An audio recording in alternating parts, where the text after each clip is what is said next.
início do século XVI, o território do atual estado de Sergipe era habitado por índios, principalmente das tribos tupinambás. Nesta época, navios piratas franceses negociavam com os índios a exploração do pau-brasil. Conflito entre os colonos portugueses e os índios das missões de Sergipe provocaram uma guerra a partir de dezembro de 1575, com intervenção militar do governador Luís de Brito. Em 1589, partindo de Salvador, Cristóvão de Barros comandou as tropas portuguesas contra os índios e, em 1590, durante a União Ibérica, fundou a cidade de São Cristóvão e estabeleceu a capitania de Sergipe del Rei. Como recompensa, recebeu grande leva de terras na área conquistada.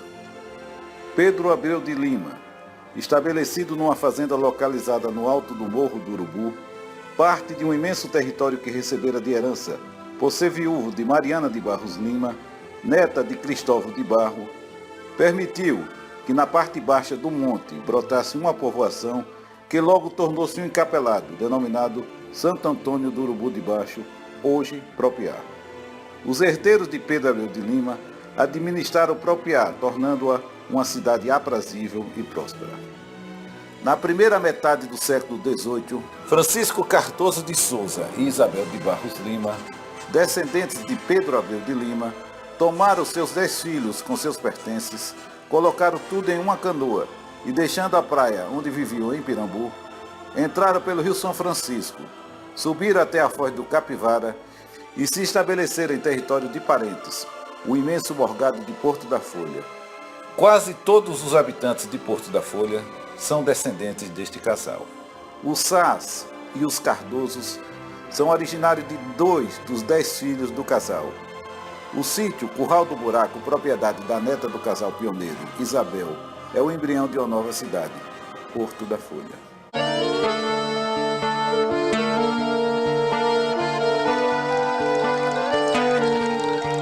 Quando eu vim do sertão, seu moço, do meu bodocó. O município de Porto da Folha teve origem no século XVII, tendo antes sua sede passado por uma série de mudanças, como Ilha do Ouro, Ilha de São Pedro, Curral das Pedras, atual Gararu e Boa Vista, para finalmente se fixar na fazenda Curral do Buraco. A povoação floresceu a ponto de, em 1821, ser desmembrada da freguesia de Santo Antônio do Urubu de Baixo, atual Propiá, já com a denominação de São Pedro do Porto da Folha, com sede na Ilha de São Pedro. Em 1841, foi restabelecida a sede no povoado Buraco, sob o órago de Nossa Senhora da Conceição de Porto da Folha, até que a Lei nº 194, de 11 de novembro de 1896, definiu a sede com a denominação de Porto da Folha, cujos portofolhenses também possuem o apelido de buraqueiros.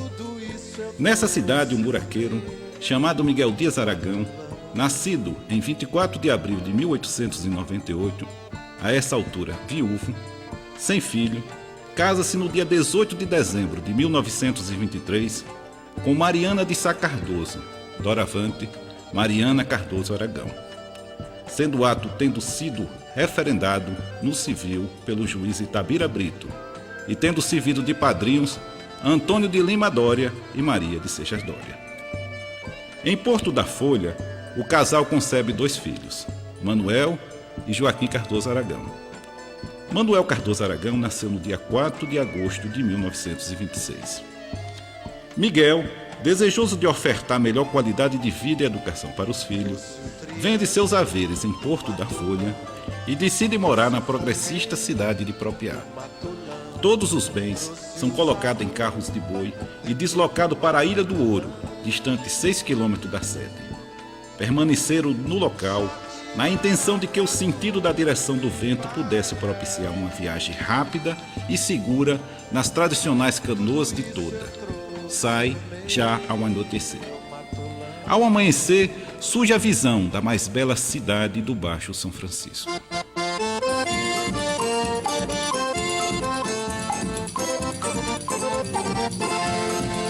tudo que eu tinha, deixei lá, não trouxe não.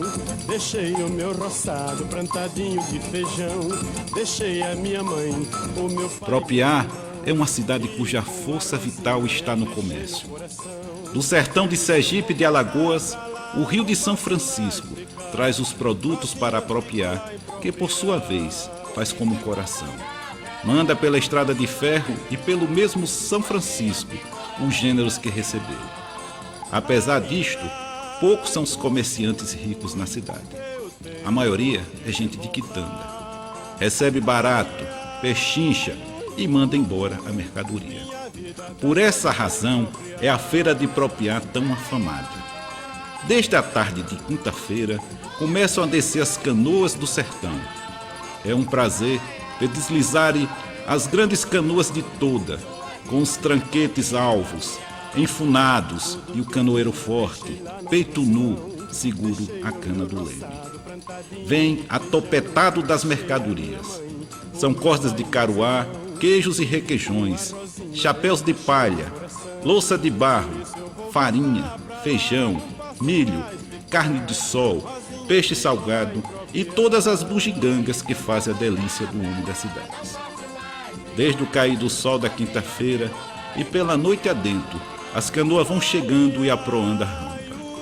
Ao amanhecer de sexta-feira, o aspecto do cais é outro.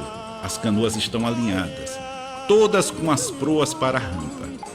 Os mastos eretos, com os panos neles enrolados, semelham esquisita floresta de árvores sem folhas e sem flores.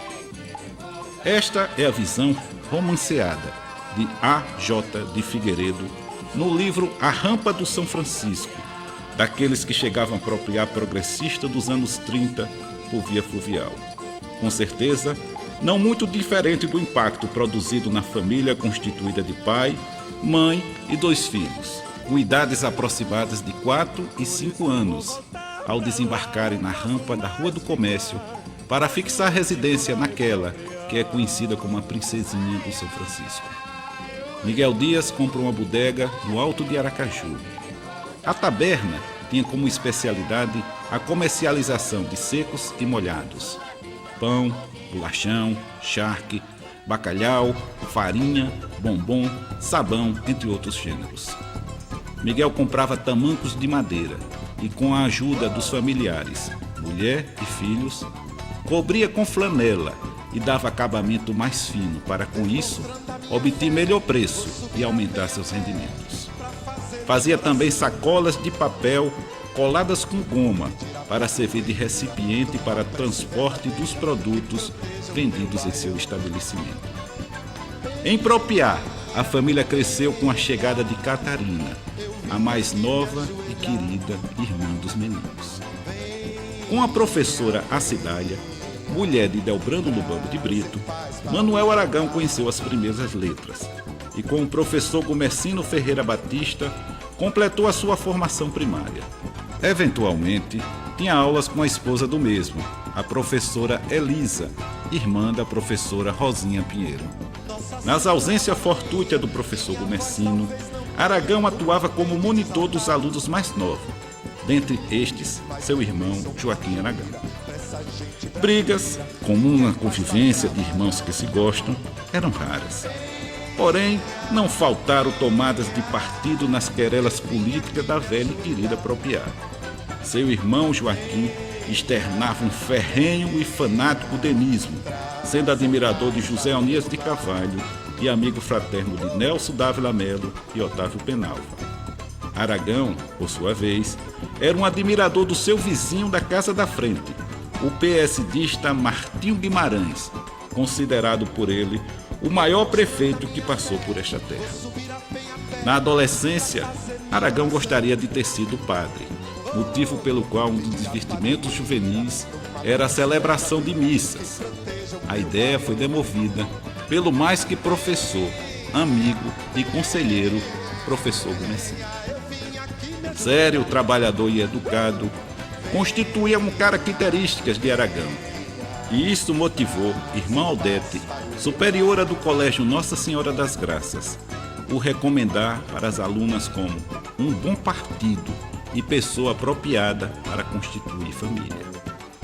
no distante março de 1949, num domingo à noite, chega a apropriar seu novo vigário, cônego José Curvelo Soares, em substituição ao anterior, Lauro Fraga. A igreja de Santo Antônio, enrolada numa reforma interminável, encontrou o timoneiro para a conclusão das mesmas. Propriá recebeu o mais dinâmico e revolucionário impulsionador da educação desta terra, responsável pela construção do ginásio, hoje colégio diocesano e criador da Escola Técnica de Comércio de Propriá. O ginásio de Aragão foi cursado no diocesano de Propriá, tendo sido aluno da primeira turma formada nesse estabelecimento. Seus colegas foram José de Castro, Antônio Vieira Filho, Juarez Alves Costa, Eval Monteiro de Castro, Messias Pereira, Miguel Inácio de Sobral, Gilvan Nascimento, Edmundo Tojal Donato, Manuel Pacheco de Andrade. Durante essa fase, foi fundador e primeiro presidente do Grêmio Estudantil e do jornal A Voz do Estudante. O colegial foi efetivado na Escola Técnica de Comércio de Propriá. O Correio de Propriá traz em sua edição do dia 5 de abril de 1947 a notícia da instalação solene do tiro de guerra número 144 nesta cidade, no Salão Nobre da Prefeitura Municipal. A sessão foi aberta pelo prefeito Ovídio Barro. Falaram o atirador número 74, Manuel Cardoso Aragão, e o tenente José Carivaldo da Rocha. Pelo sargento instrutor, foi lido os nomes dos matriculados em número de 117. Era instrutor o sargento Calazans. Miguel Dias, o pai de Aragão, além da bodega no Alto de Aracaju, foi gerente da Companhia Industrial da Estância S.A., que obtinha algodão do Baixo São Francisco para a fábrica de tecido Santa Cruz. Mordomo do velho Hospital São Vicente de Paula, responsável pelo suprimento de alimento aos doentes internados. Não raro, usava dos recursos pessoais para que ninguém ficasse desassistido. Gerente do cinema Propriá. Aliás, Aragão fazia questão de pagar ingresso e, quando questionado pelos amigos por que não entrava sem pagar, respondia: "Meu pai é o gerente, não é o dono." Trabalho foi o substituto das brincadeiras próprias da infância e adolescência.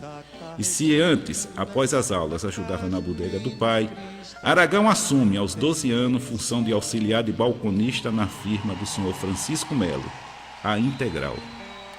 No dia 1º de dezembro de 1941, contando 15 anos, percebendo um salário de R$100, foi admitido com carteira assinada na empresa Carlos Gomes Torres e Companhia, a Integral, firma que após a saída de Carlos Gomes Aguiar, em julho de 1944, tinha na batuta os admiráveis Agnello Torre e Cândido Leite.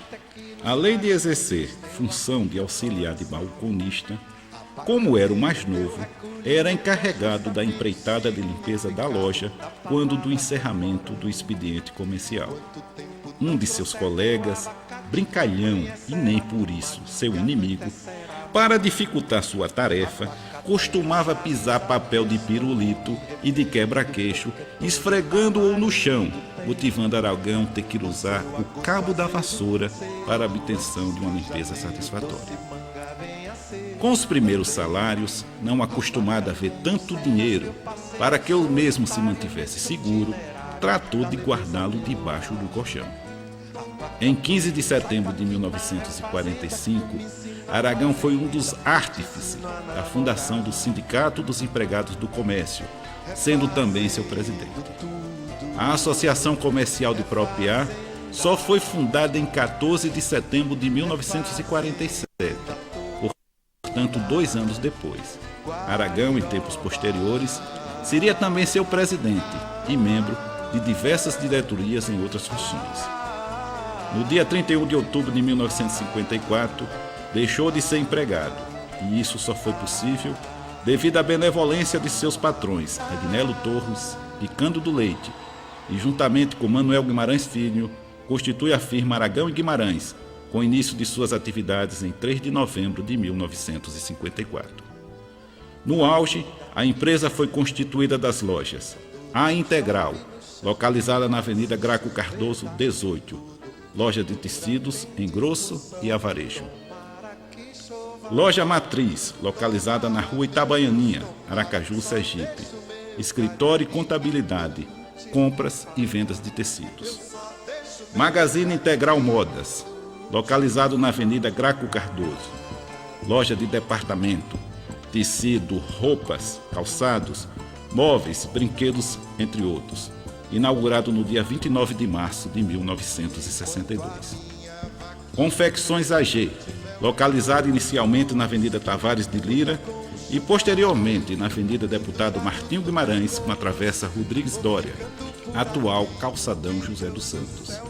Marcenaria, uso restrito para assistência ao Magazine Integral Modas.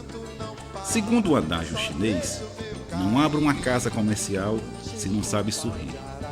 O Aragão, além do sorriso franco e amigo, semeia cortesia e colhe por outro lado a amizade dos fregueses e dos inúmeros amigos. Nunca dispensou na conclusão de cada ano confraternização com mesa farta com todos os seus funcionários. O dia 22 de novembro de 1952 marca a posse do Dr. João Fernandes de Brito como juiz de Propriá, que retornava à sua terra natal depois de exercer a mesma função em Cedro, Gararu e Japaratuba. Traz com ele, entre os filhos, Maria Helena, que no dia 5 de julho de 1958, na Igreja Matriz de Propriá, tornar-se-ia a esposa de Manuel Aragão e posteriormente mãe de João Fernandes, Miguel Eduardo, Raimundo César, Mário Luiz, Carlos Roberto, Márcio Emanuel, Rosa Helena e Luciana Brito Aragão, todos nascidos com muito orgulho em Propriá. No dia 21 de julho de 1953, foi criado pelo governador do Distrito 123, engenheiro Arquimedes Guimarães, o Rotary Clube Propriá Colégio, sob a inspiração e apoio integral do Rotary Clube de Aracaju. A esta reunião compareceu uma embaixada de Penedo.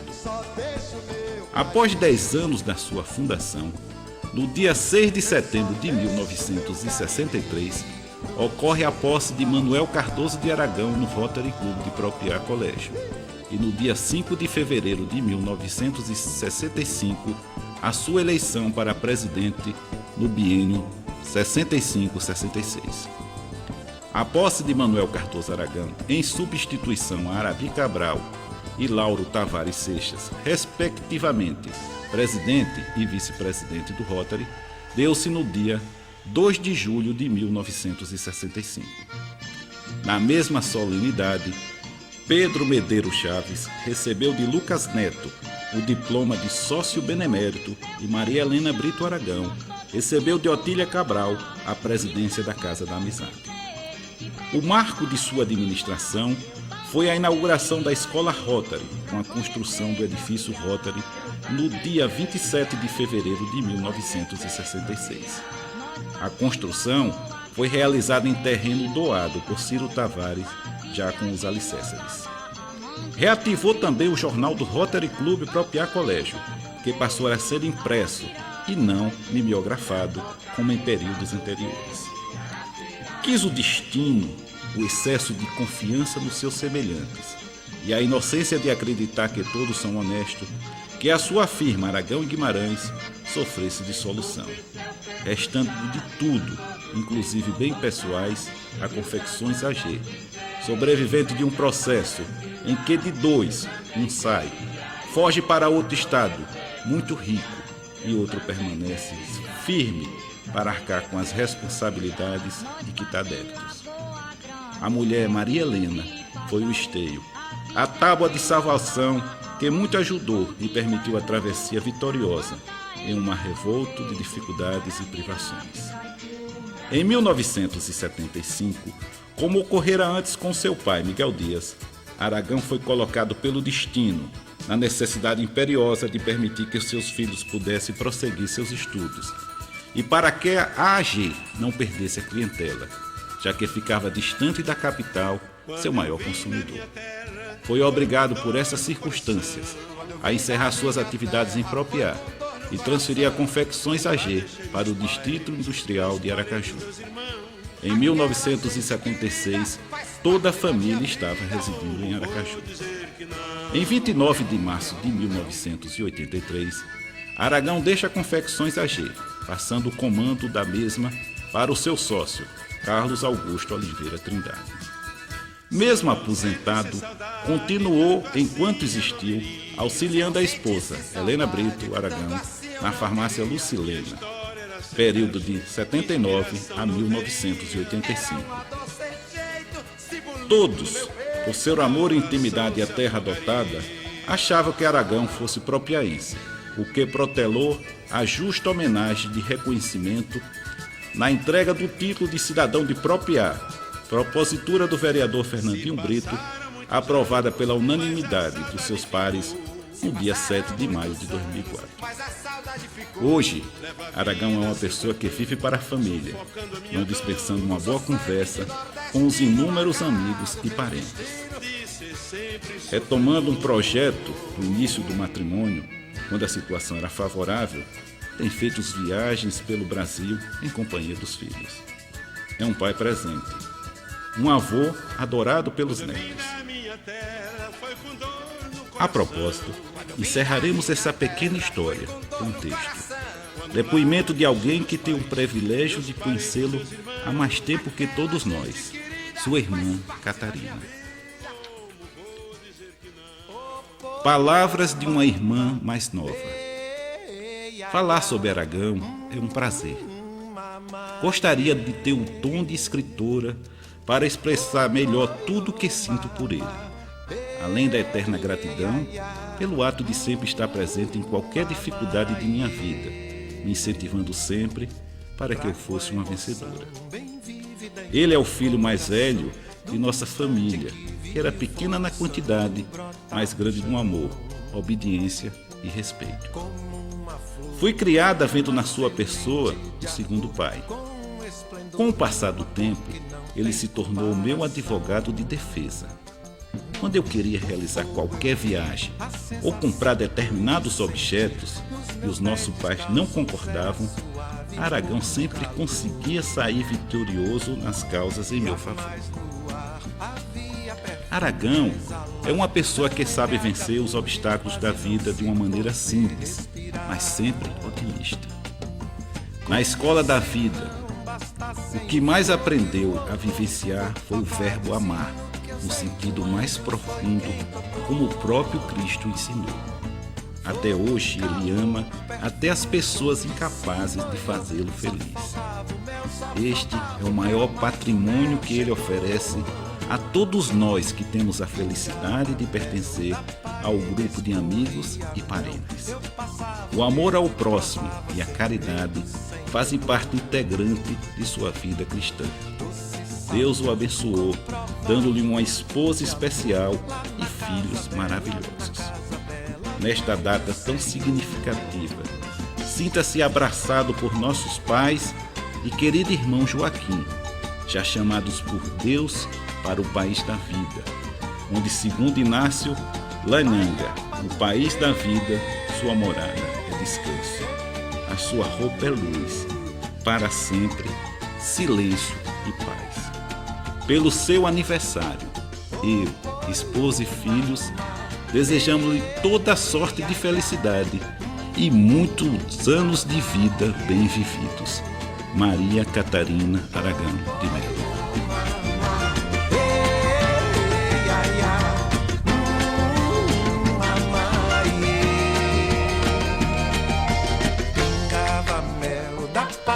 Escorria mel, eu passava o dedo e provava sem medo, sem temor.